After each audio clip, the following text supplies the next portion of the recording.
Hi, teachers and students. Welcome to another 6th grade story time with Student Savvy.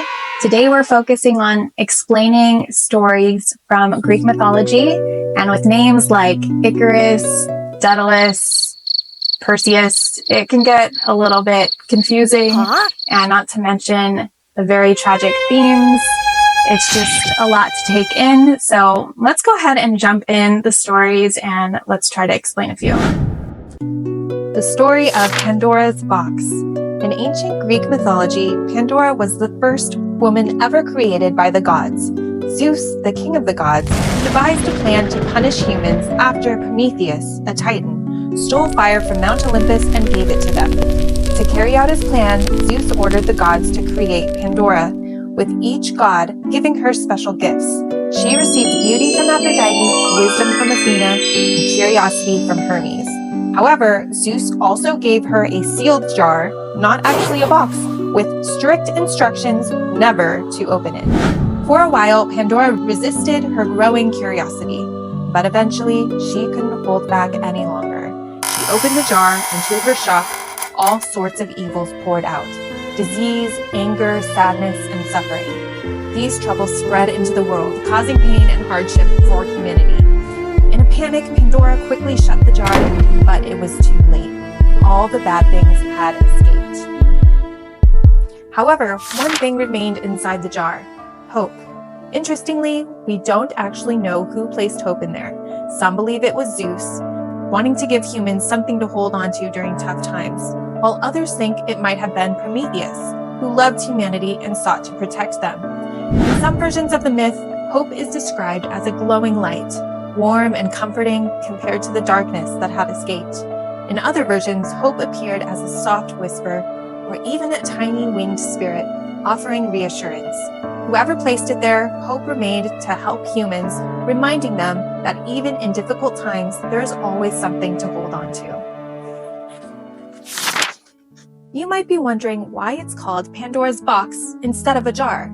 That's because during the 1500s, a scholar named Erasmus mistakenly translated the Greek word pithos, which means jar, as box.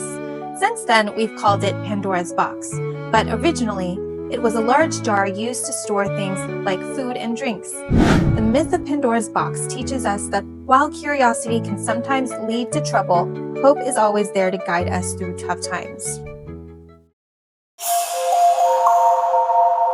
The story of Daedalus and Icarus. In ancient Greek mythology, Daedalus was a brilliant inventor and craftsman known throughout the land for his incredible skill.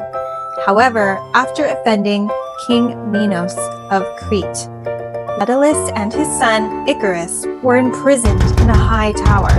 Determined to escape, Daedalus came up with a daring plan. Using feathers and wax, he crafted 2 pairs of wings, one for himself and one for Icarus, so they could fly away from the island and gain their freedom.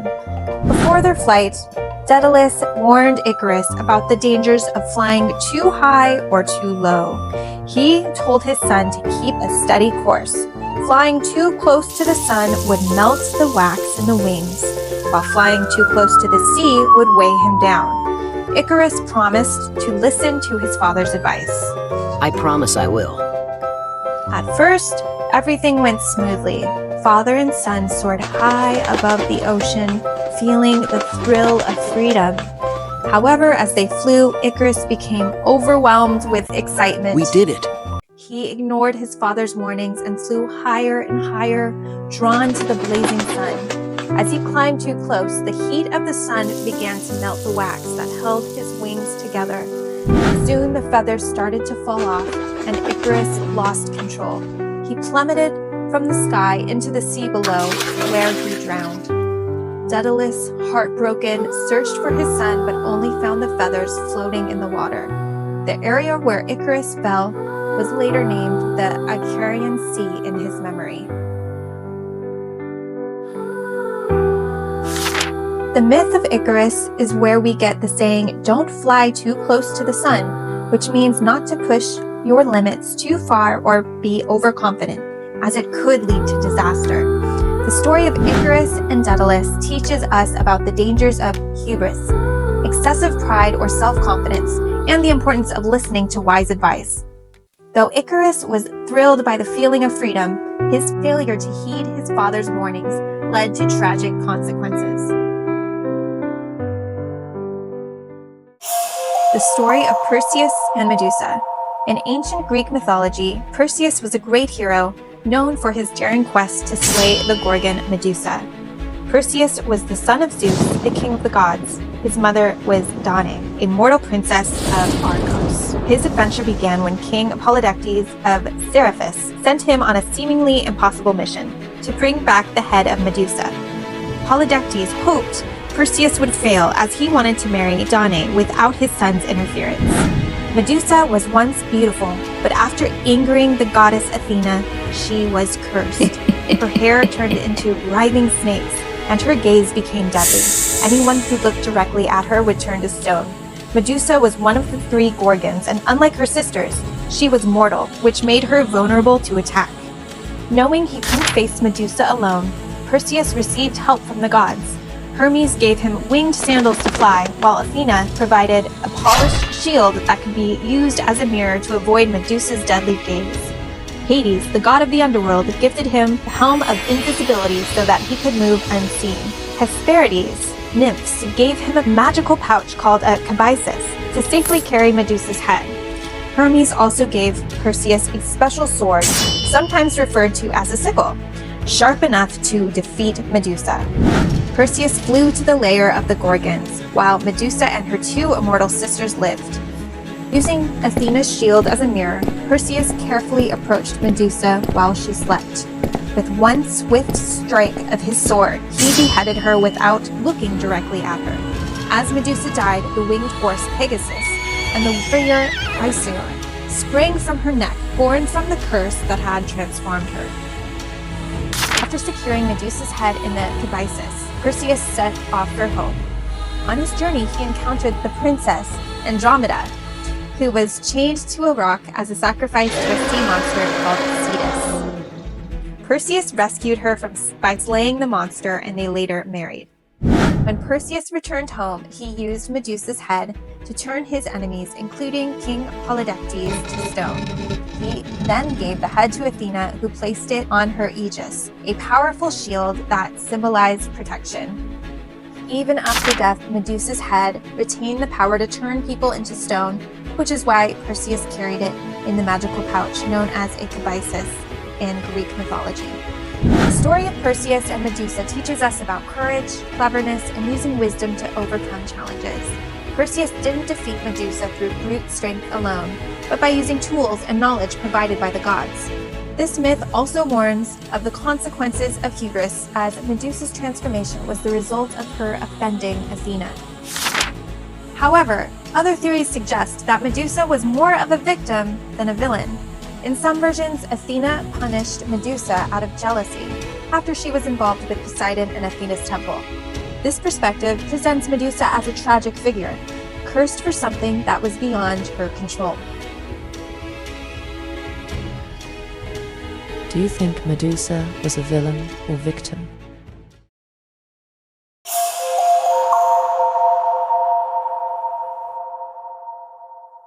The story of Theseus and the Minotaur. In ancient Greek mythology, Theseus was a great hero and the son of King Aegeus of Athens. His most famous adventure was defeating the terrifying Minotaur, a half-man, half-bull creature that lived in a labyrinth on the island of Crete. Athens was forced to send 7 young men and 7 young women to Crete every 9 years as a tribute to King Minos of Crete. These unfortunate youths were sent into the labyrinth to be devoured by the Minotaur, a creature that King Minos kept hidden in a maze. The labyrinth was so complex that no one who entered could ever find their way out. Theseus volunteered to be one of the young men sent to Crete, determined to end the suffering of his people by killing the Minotaur. When Theseus arrived, Ariadne, the daughter of King Minos, fell in love with him and decided to help him. She gave Theseus a ball of thread, often called Ariadne's thread, and told him to tie one end to the entrance of the labyrinth and to unwind it as he went deeper into the maze. This way, he could find his way back after defeating the monster. Theseus bravely entered the labyrinth, following the winding corridors until he found the Minotaur. With his strength and wit, Theseus engaged the creature in a fierce battle and managed to slay it. After the victory, he used Ariadne's thread to retrace his steps and safely escape the maze. In gratitude for her help, Theseus promised to take Ariadne back to Athens with him. However, on their journey home, he abandoned her on the island of Naxos. Depending on the version of the myth, this was either intentional or accidental. Ariadne later married the god Dionysus. As Theseus sailed back to Athens, he forgot to change the sails on the ship from black to white, as he promised his father he would if he survived. When King Aegeus saw the black sails, he assumed his son was dead, and in his grief, threw himself into the sea, which is now called the Aegean Sea.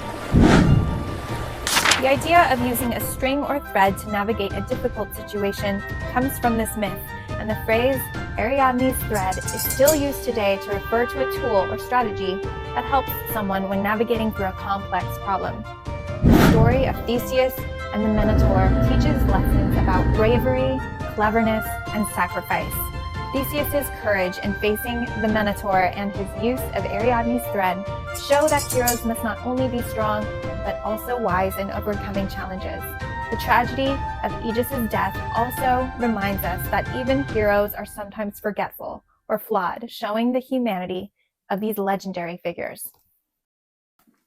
Thank you so much for joining me. I hope you enjoyed these stories.